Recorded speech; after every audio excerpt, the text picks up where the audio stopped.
nouveaux ambassadeurs viennent d'être accrédités au Togo. Ils ont remis officiellement leur lettre de créance ce vendredi au chef de l'État Faure Essozimna Gnassingbé. La suite de la cérémonie dans ce journal. Le Togo se prépare activement pour accueillir le sommet de l'Union africaine sur la sûreté, la sécurité maritime et le développement en Afrique du 10 au 15 octobre. Des offices religieux sont organisés pour la réussite de cette rencontre de haut niveau. Cet après-midi, c'est un culte protestant qui a été célébré à l'église évangélique presbytérienne du Togo, paroisse de Nyekonakwe, en présence du Premier ministre Komisselom Klassou et du président de l'Assemblée nationale Dama Dramani. Et côté assainissement, les choses évoluent aussi avec la mise au propre ce matin de certains quartiers de Lomé par l'ANADEB pour offrir à nos hôtes un agréable séjour au Togo. Voilà pour les titres du 20h de ce samedi. Bonsoir et merci de nous rejoindre pour ce nouveau journal que nous ouvrons avec l'accréditation au Togo de 11 nouveaux ambassadeurs. Ils ont officiellement remis leur lettre de créance hier au chef de l'État Faure Essozimna Gnassingbé. Il s'agit respectivement des diplomates du Royaume d'Espagne, de la République tchèque, du Botswana, de la Slovaquie, du Danemark, de la Guinée équatoriale, des Pays-Bas, de l'Afrique du Sud et de l'Italie. À l'issue des échanges avec le chef de l'État, les diplomates ont dévoilé les actions qu'ils comptent mener au Togo, notamment dans les domaines de la sécurité maritime, le commerce, l'économie et l'agriculture. Nous vous proposons donc ce soir la suite du cérémonial de présentation des lettres de créance au président de la République hier avec Prudence Zissou.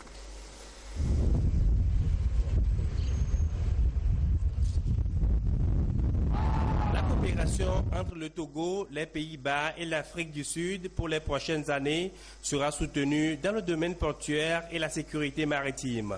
Les ambassadeurs Ronald Gérard Stryker et Nolutando Mayende Sibia sont à l'avant-garde de cette nouvelle vision. C'était un début d'une mission de quelques années, 4 ans j'espère, dans lequel j'espère de pouvoir contribuer à une relation plus étroite et fructueuse entre les Pays-Bas et le Togo. I'm the new ambassador of South Africa. Je viens de rencontrer le président de la République togolaise et en tant qu'ambassadeur de l'Afrique du Sud nommé par le président Zuma, je lui ai remis ma lettre de créance et je compte entretenir une coopération fructueuse avec le Togo pour les 4 années à venir. To the president in Togo.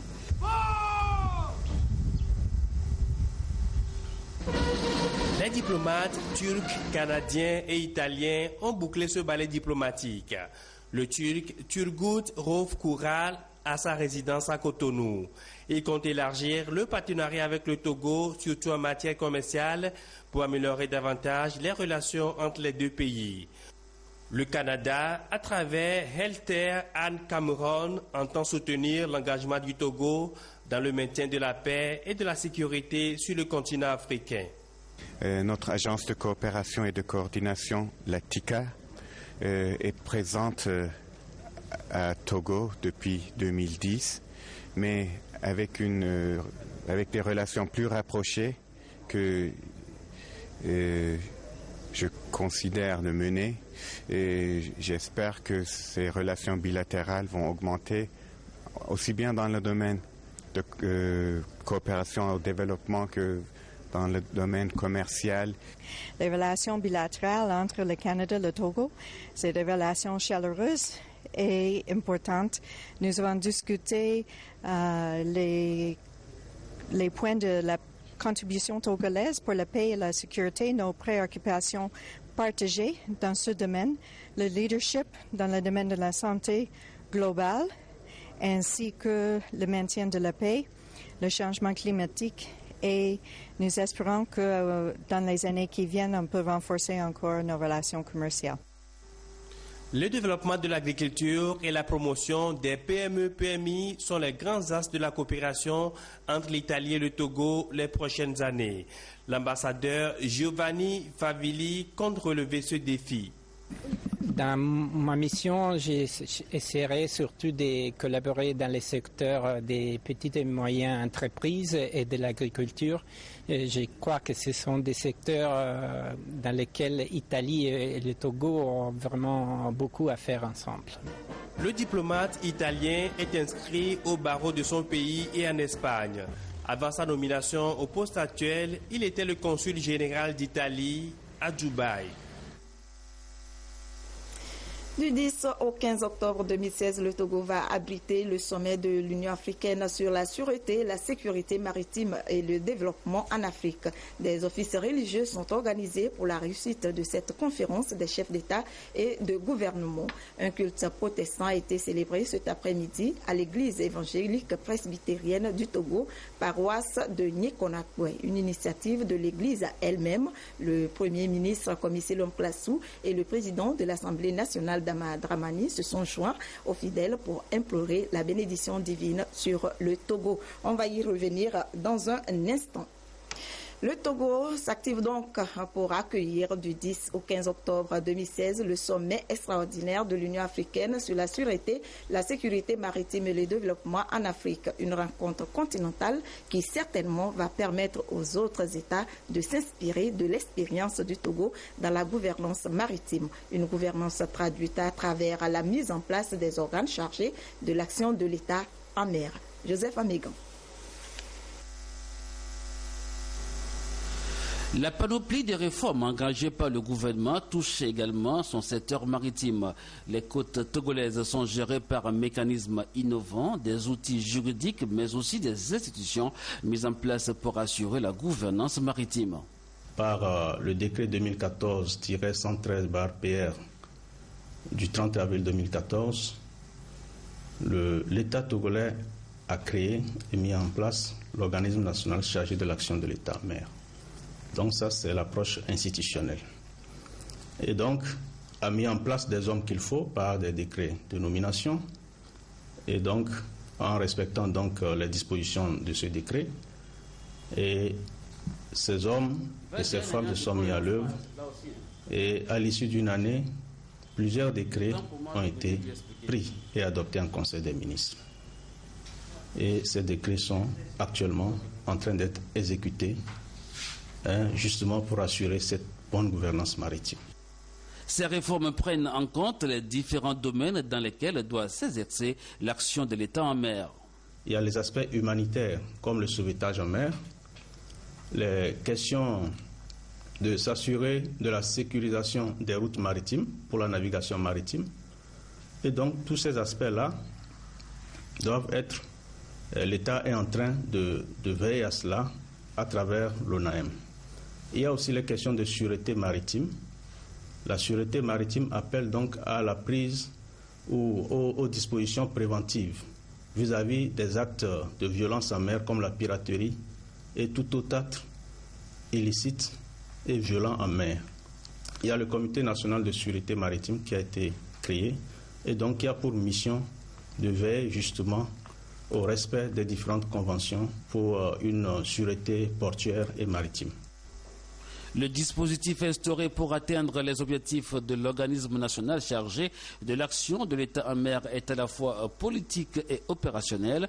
Au sommet, c'est-à-dire au niveau politique, le Haut Conseil pour la mer présidé par le chef de l'État, puis sur le plan opérationnel, la préfecture maritime, un espace de concertation entre les administrations impliquées dans l'action de l'État en mer. Cette coordination a permis de sécuriser les côtes togolaises en termes de capitalisation des expériences à faire valoir lors du sommet de Lomé sur la sûreté, la sécurité maritime et le développement en Afrique.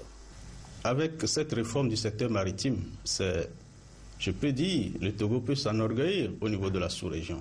Il faut avouer que l'organisation togolaise a pris rapidement de l'envergure et donc constitue une référence auprès des partenaires, une référence au niveau de la sous-région. Ça, c'est déjà quelque chose que nous pouvons partager pour permettre aux participants ou à nos hôtes de s'inspirer de l'expérience togolaise afin de mieux coordonner les actions opérationnelles au niveau de la sous-région. Cette rencontre continentale permettra donc d'élaborer des pistes de solutions aux défis communs à relever par les États côtiers du Golfe de Guinée. Il s'agit entre autres du pillage des ressources halieutiques, la pollution, l'épineuse question de l'immigration des jeunes africains.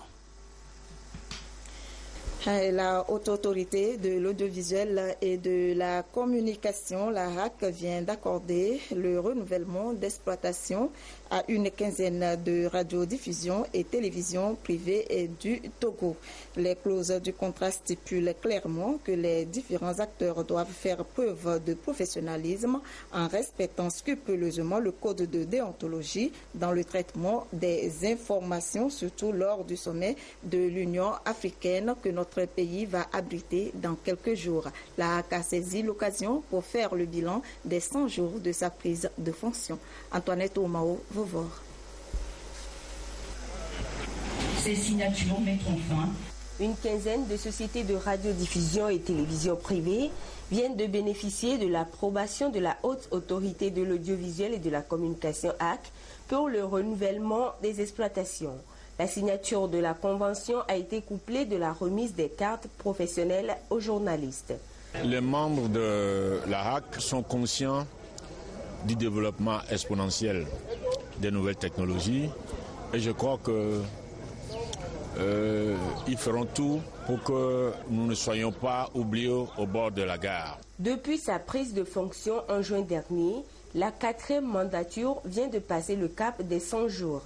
Il est alors de bon ton de dresser le bilan des activités menées au cours de cette période. Un bilan au niveau administratif qui a consisté à remettre tout le monde au travail. Un bilan au niveau de la régulation. Et cette cérémonie arrive à un moment où notre pays est sous le feu des projecteurs. Il y a un grand sommet qui se prépare, celui de la sécurité maritime. Les journalistes que nous sommes appelés à couvrir cet événement. Et sachant que notre pays est un pays d'hospitalité légendaire, nous avons saisi cette opportunité pour rappeler à chacun d'entre nous le code des déontologies que nous connaissons tous, le respect de l'éthique dans l'exercice de notre métier. La HAC, dans sa prérogative de protéger et de réguler le secteur de la communication, entend garantir et protéger la liberté de presse au Togo. Le président de la HAC, Pitan Tchala, appelle tous les professionnels des médias au respect du code de déontologie et de l'éthique et à cultiver la confraternité au sein de la corporation. C'est ensemble et unis que le corps des communicateurs, le corps des médias, peut davantage engranger des résultats positifs dans la conquête des libertés de la presse et divers avantages liés à l'exercice du métier de journaliste. Un journaliste doit être l'ami de tout le monde, le médiateur, le confident de tous, ce qui lui facilite d'ailleurs l'accès aux sources d'information en raison de la confiance qu'il inspire à tous les membres de la société. Par la même occasion, un code de bonne conduite du journaliste a été distribué afin que les journalistes jouent le rôle qui leur est dévolu, surtout en cette période où le Togo accueille le sommet sur la sécurité, la sûreté maritime et le développement en Afrique. Ceci dans le respect de l'art et du professionnalisme. Et dans le contexte des missions qui lui incombent, notamment celle de veiller au contrôle de la publicité médiatique selon l'article 21 de la loi organique de la HAC, la Haute Autorité de l'Audiovisuel et de la Communication invite les annonceurs, agences de publicité et autres personnes physiques ou morales intéressées à veiller au respect scrupuleux des procédures liées aux affichages, aux poses de banderoles et autres supports publicitaires, notamment en ce qui concerne les lieux agréés pour ces activités et les délais de leurs expositions en vue de leur retrait de nos routes, rues et carrefours urbains afin de sauvegarder la sécurité routière, l'environnement, l'image et la salubrité publique de nos villes et localités. La Haute Autorité invite les annonceurs, régies, agences publicitaires et autres acteurs du secteur à faire enlever sans délai Les affiches, banderoles et supports publicitaires ayant dépassé leur délai d'exposition autorisé au risque de les faire enlever d'office à leur détriment et à leurs frais par les services compétents conformément à la loi et au règlement en vigueur.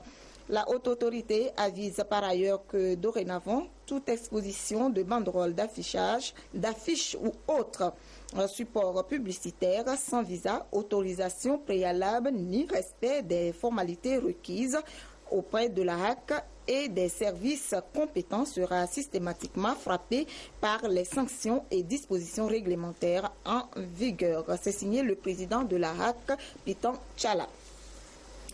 Direction Kara, où les points focaux des mutuelles partenaires de la délégation à l'organisation du secteur informel ont été édifiés sur l'importance des pièces d'identité, outils de développement et de réduction de la pauvreté.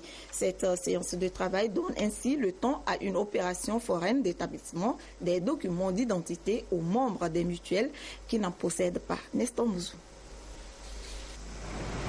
La mutuelle de conducteurs de taxi-moto MUCTAM, la MUAP, mutuelle des agriculteurs, pêcheurs et éleveurs, la MUCAT, mutuelle des commerçants et artisans du Togo, et la MUAGE, mutuelle des artistes et journalistes. 4 structures mises en place par la délégation à l'organisation du secteur informel pour accompagner les membres à créer plus de richesses. Mais certains de ces membres exercent leurs activités sans existence juridique. Dans ce contexte, la DOCI a engagé un processus pour permettre à ceux qui n'ont pas de pièce d'identité de pouvoir obtenir ces documents. Les points focaux de la région de la Kara des mutuelles sont formés en vue de relayer les informations nécessaires auprès des autres. Le renforcement des capacités porte sur le thème pièces d'identité, outils de développement et de réduction de la pauvreté. Un constat a été fait, celui de voir des mutualistes venir avec la carte d'électeur et la question qui se pose, ils n'ont pas une existence légale. Donc il était urgent de penser à les offrir cette pièce fondamentale qui leur permettra non seulement d'exister, mais de vaquer à les occupations d'une manière intéressante. Alors la formation vient à point nommé. Ce sont les points focaux qui sont délégués par chaque préfecture au niveau de chaque mutuelle afin de représenter valablement la préfecture et de recevoir la formation, après tout faire la restitution dans leur préfecture. Le projet de la DOCI d'établissement des pièces d'identité est piloté par l'association TUD, Tous Unis pour le Développement. C'est un projet qui va s'exécuter en 3 phases. Nous avons la phase de formation, la phase de sensibilisation et ensuite la phase d'établissement des pièces d'identité, surtout des jugements supplétifs et qu'on va soumettre à la transcription après à l'état civil. Dans la région de la Kara, la MUCAT, la MUCTAM, la MUAP et la MUAGE totalisent plus de 1000 adhérents. Le souhait de la DOCI est de voir tous ces adhérents et les autres des autres régions disposer de leurs pièces d'identité pour leur éviter d'être bloqués dans leurs affaires lorsque ces documents sont exigés. La deuxième édition de la rencontre annuelle dénommée Live to Lead a réuni hier à Lomé étudiants et jeunes leaders d'entreprise. C'est un concept développé par l'Américain John Maxwell, expert en développement personnel. Il permet à tout leader d'organiser sa vie en vue d'influencer positivement celle des autres. La rencontre donc est organisée à travers une vidéoconférence depuis les États-Unis. Sonia Menuko, Silbert Aboutou. Une conférence sur le leadership et le développement personnel animée sur place à Washington et retransmise en direct à Lomé. 2 pays africains ont pu bénéficier de cette retransmission. Il s'agit du Rwanda et du Togo. La retransmission de Lomé est à mettre à l'actif de l'équipe des communicateurs américains dirigée au Togo par Olatukumbo Idje. Axé sur le concept Live to Lead, c'est un moment de partage d'expériences et d'informations sur comment planifier sa vie pour explorer des pistes de réussite au niveau personnel. Nous parlons d'un concept qui commence par moi-même, c'est-à-dire comment moi j'arrive à diriger ma vie. Nous avons des potentiels, nous avons des valeurs, nous avons des outils que notre Créateur nous a mis en nous. Et la question c'est que qu'est-ce que tu entends de faire avec ça? Un leader, c'est quelqu'un qui arrive à gérer sa vie, est discipliné et arrive à utiliser ce moyen d'influencer les autres. L'épanouissement personnel et le leadership sont entre autres sujets abordés. Des experts, responsables d'entreprises mesurent déjà l'impact des enseignements reçus, surtout au niveau de la gestion des employés. John Maxwell vient de démontrer que le leadership, c'est un apprentissage. Le leader doit toujours apprendre. Et apprendre, c'est apprendre. Quand on apprend, on devient un grand leader et on se développe tous les jours. Donc c'est une discipline et c'est le devoir d'un leader de se développer. Et vous devez vous le faire de manière intentionnellement et investir dans votre propre leadership. En défaut de cela, vous serez vivant, mais comme vous n'existez pas.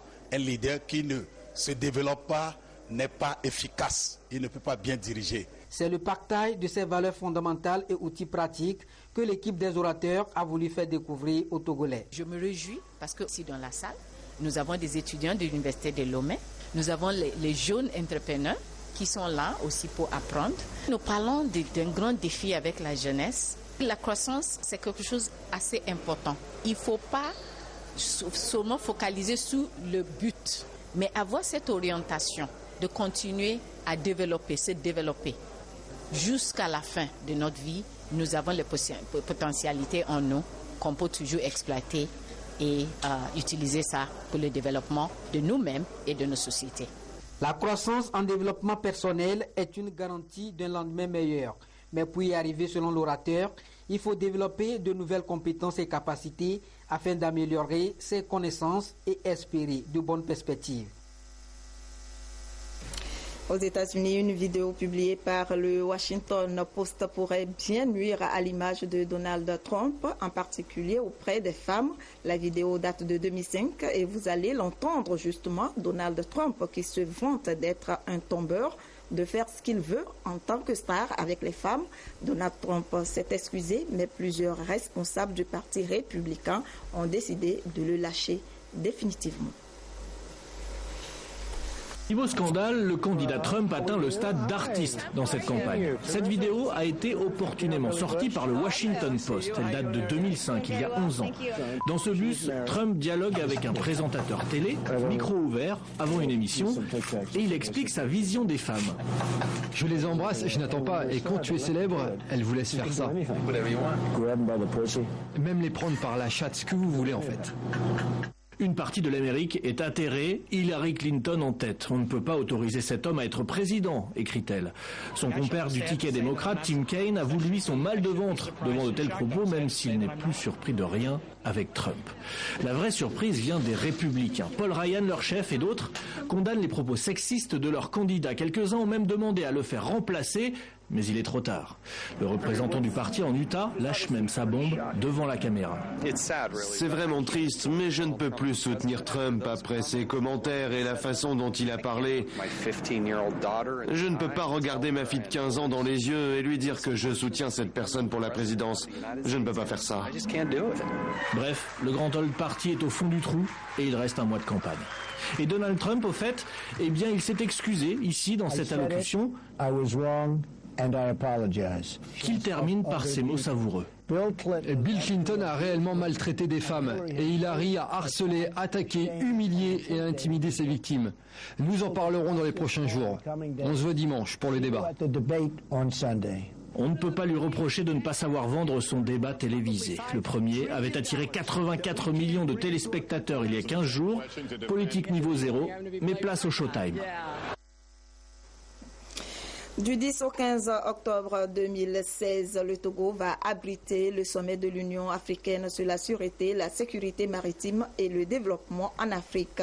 Des offices religieux sont organisés pour la réussite de cette conférence des chefs d'État et de gouvernement. Un culte protestant a été célébré cet après-midi à l'église évangélique presbytérienne du Togo, paroisse de Nyekonakwe. Une initiative de l'église elle-même. Le Premier ministre Komi Selom Klassou et le président de l'Assemblée nationale Dama Dramani se sont joints aux fidèles pour implorer la bénédiction divine sur le Togo. Sylvain Abdou.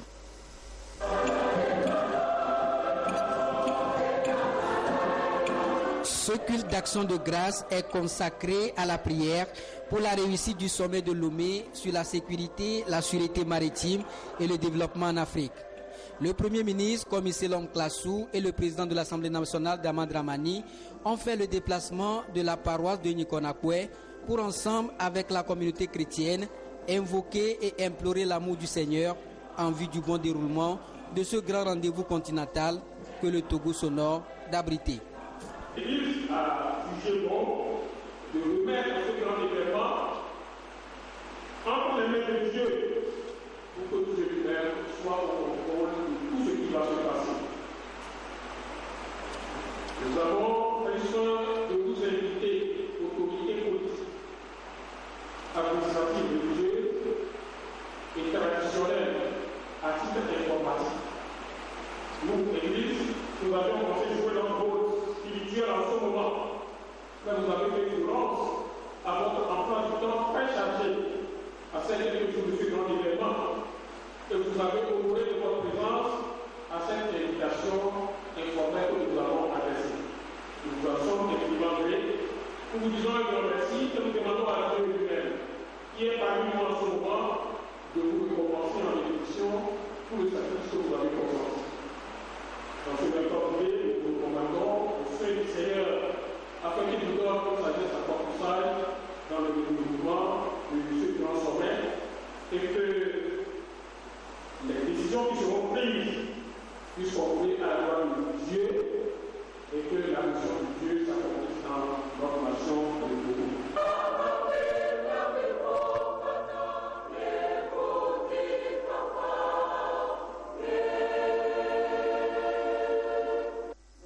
Ce culte spécial a été célébré par le pasteur Paul Messon Sename Avinou, modérateur de l'église évangélique et presbytérienne du Togo.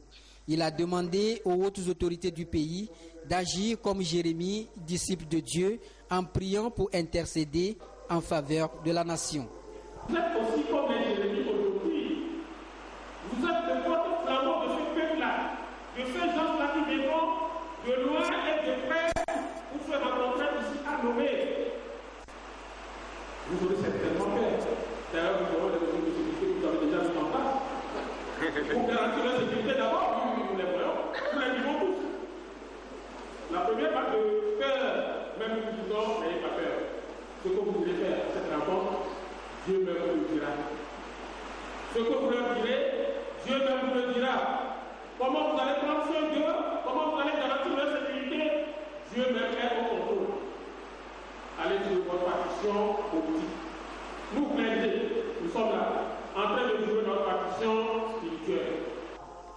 Plus d'une cinquantaine de pays sont donc attendus à Lomé du 10 au 15 octobre. Les hommes de Dieu s'engagent à accompagner la tenue de cette rencontre continentale dans la prière pour la paix et la sérénité avant, pendant et après le sommet. Cette prière d'action de grâce va se poursuivre sur toute l'étendue du territoire national au sein des églises évangéliques jusqu'à la fin du sommet.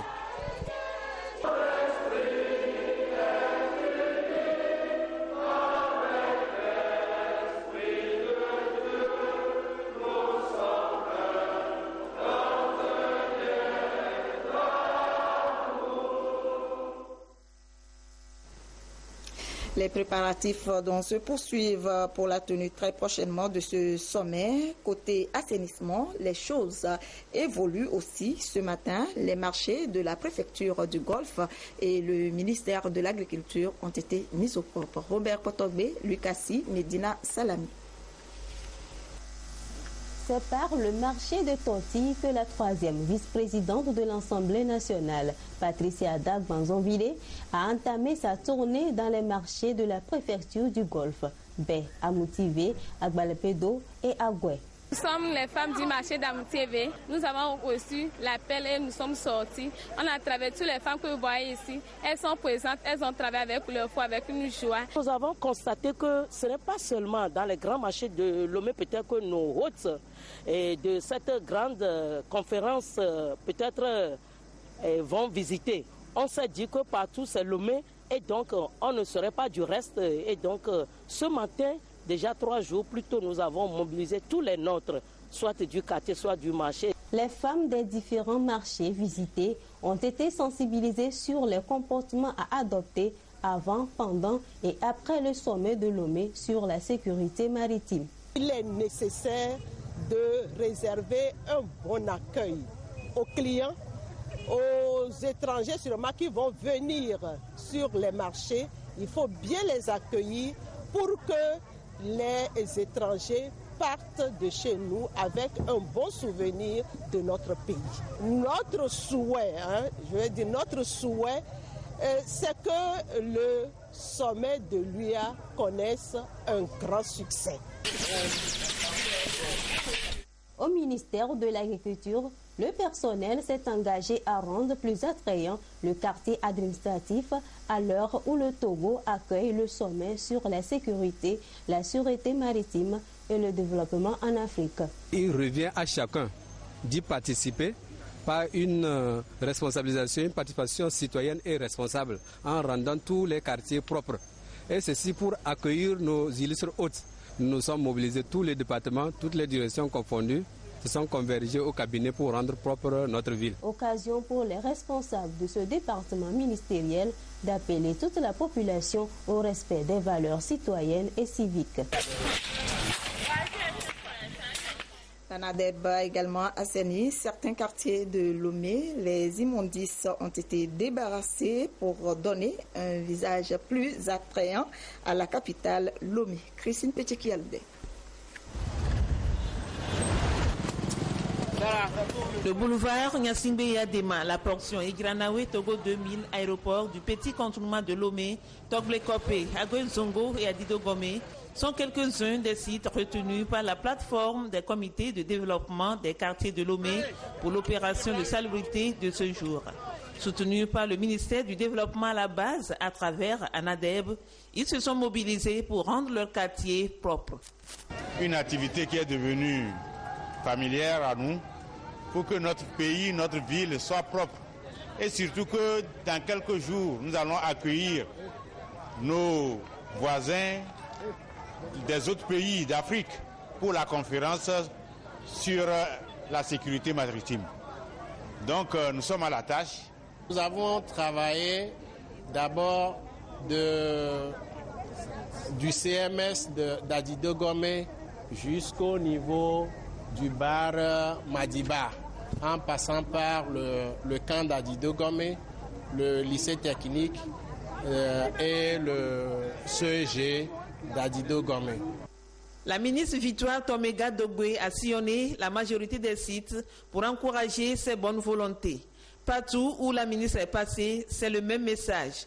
Il est relatif aux valeurs civiques et citoyennes, le don de soi et la participation de chaque citoyen à la bonne tenue du sommet sur la sûreté et la sécurité maritime et le développement en Afrique que le Togo s'apprête à abriter du 10 au 15 octobre. Ce sont les CDQ qui choisissent eux-mêmes les sites à nettoyer. Ils ont eu à déplacer des dépotoirs, ils ont eu à balayer, à curer des caniveaux. Mais en fait, ce qui est bien, c'est que c'est une action qui renforce aussi la solidarité, la cohésion sociale. Et donc aujourd'hui, avec le secrétaire général de la présidence, nous avons fait une tournée sur les sites. Il y en a beaucoup. On n'a pas pu faire le tour de tous les sites, mais pour justement féliciter les comités, les populations, femmes, jeunes, hommes, et surtout leur transmettre les encouragements du chef de l'État, qui apprécie énormément cet effort, cette action citoyenne, et qui exhorte les populations à continuer l'action parce qu'elle est noble, elle est belle. Cette opération de salubrité a connu une forte mobilisation. L'engagement civique et citoyen de chaque acteur de la vie nationale est plus qu'une nécessité dans le processus de construction d'un Togo fort, uni et prospère.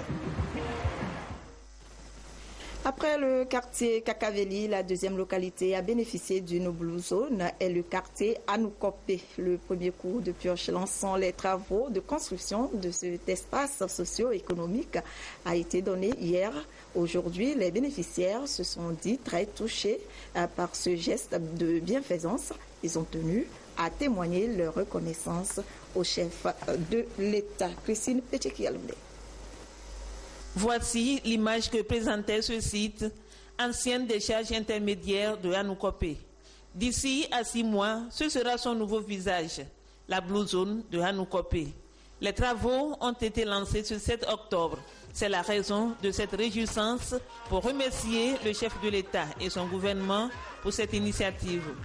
Olibig, Kondi Sissé, Masta Popa et autres artistes de la chanson étaient au rendez-vous pour sensibiliser la population sur la nécessité de maintenir notre environnement propre. Ce que nous sommes en train de faire passer, c'est quel message? C'est d'inviter toute la population à entretenir les villes parce que ça va dans notre avantage au fait. Notre présence sur ce site ce matin, c'était tout d'abord remercier le chef de l'État et le groupe Bolloré pour ce qu'ils ont fait pour nous. Et en prélude, commencer à nettoyer le site afin qu'ils sachent que nous sommes là et nous allons les aider au cours des travaux. Le gouvernement s'engage davantage à doter une grande majorité de quartiers, soit de maisons des jeunes ou de Blue Zone. La ministre en charge du développement à la base a salué l'initiative des habitants de Hanoukope. Les jeunes, après la cérémonie du lancement, ont choisi de revenir ici pour remettre en état de propriété ce site. Et il y a eu également d'autres jeunes qui ont voulu sensibiliser des artistes qui sont venus leur parler de la sécurité maritime, de parler de la nécessité de rendre notre environnement propre. Et nous avons découvert d'autres talents, des magiciens, des jeunes boxeurs. Et ça fait plaisir. Notre pays regorge de beaucoup de talents et il nous faut créer le cadre pour pouvoir accompagner tous ces talents. Et c'est ce que nous faisons à travers le projet de mise en place des maisons de jeunes, du centre de jeunes. Le site Blue Zone de Hanoukope est une maison de jeunes qui va offrir le cadre pour les jeunes de Hanoukope, de Banago et des environs de ces quartiers, de ces jeunes pour pouvoir s'épanouir. La Blue Zone de Hanoukope sera un complexe de services gratuits qui va offrir de nombreux avantages, surtout aux jeunes. Le directeur du groupe Bolloré les a conviés à faire sien ce projet pour son meilleur aboutissement. Une caravane a sillonné cet après-midi la ville de Lomé pour expliquer aux populations l'importance du sommet que notre pays va abriter. Les organisateurs, la jeunesse africaine engagée au service du sommet sur la sûreté, la sécurité maritime et le développement en Afrique les a exhortés à s'impliquer davantage pour un succès sans faille de cette rencontre de haut niveau. Et on va y revenir dans nos éditions de demain. C'est tout pour ce journal. Merci de nous avoir prêté attention. Retrouvez Adolphe Paca à 22h30 pour l'édition de nuit. Je vous souhaite une très belle soirée. À demain à 20h.